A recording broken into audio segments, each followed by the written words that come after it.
مجھے میری اس تکلیف سے دور فرما. اس تکلیف کی وجہ سے نہ میں کوئی کام کر پا رہا ہوں اور نہ ہی آرام کر پا رہا ہوں. یا اللہ مجھے کوئی راستہ بتا اس تکلیف کو دور کرنے کا. اللہ اپنی رحمت سے مجھے کوئی راستہ بتا دے. اللہ میرا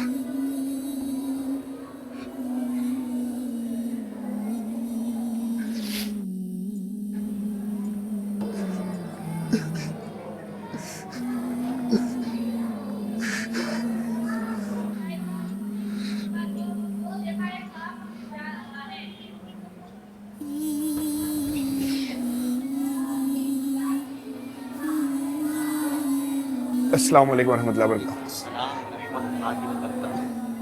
بھائی آپ کون اور یہ بکسا کس چیز کا ہے؟ میرا نام محمد اعجاز اتاری ہے. آپ کا کیا نام ہے؟ جی میرا نام رفیق ہے.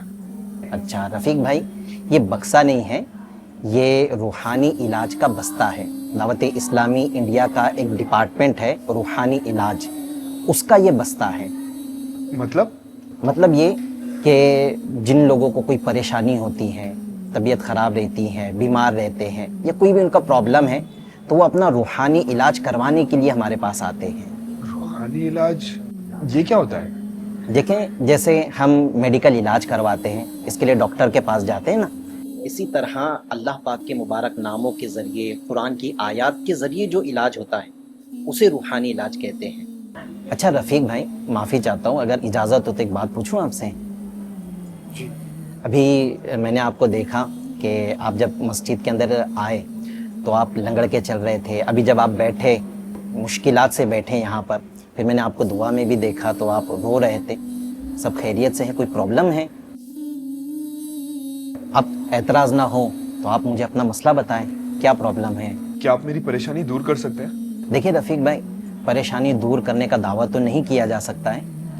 ہاں یہ ہے کہ آپ کی پریشانی دور کرنے کے لیے میں آپ کی مدد کر سکتا ہوں، اور وہ اس طرح کہ میں آپ کو روحانی علاج بتاتا ہوں، کچھ تعویذات وغیرہ آپ کو دیتا ہوں، اور اللہ تبارک و تعالیٰ شفا دینے والا ہے.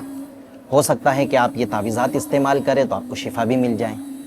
بھائی دراصل سب کچھ ٹھیک چل رہا تھا، پر پتہ نہیں اچانک 2 مہینے پہلے میرے پیر دکھنے لگے، اور پھر میری کمر میں بھی اتنا درد ہونے لگا کہ کچھ سمجھ میں نہیں آیا.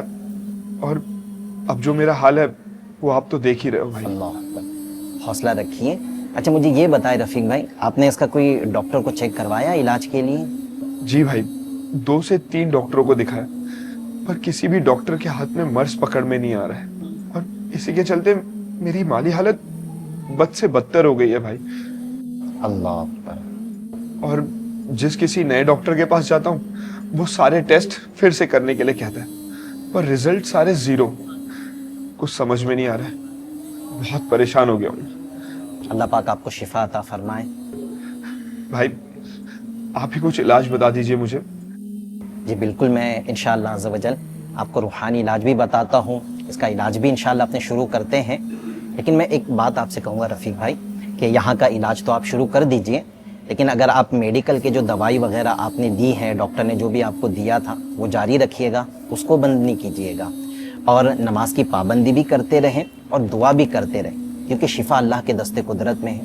بے شک. وہ چاہے گا تو ہی شفا ملے گی. اور جب ہم اس کی بارگاہ میں دعا کے لیے جائیں گے اور اس سے دعا کریں گے تو ضرور وہ کرم فرمائے گا. جی.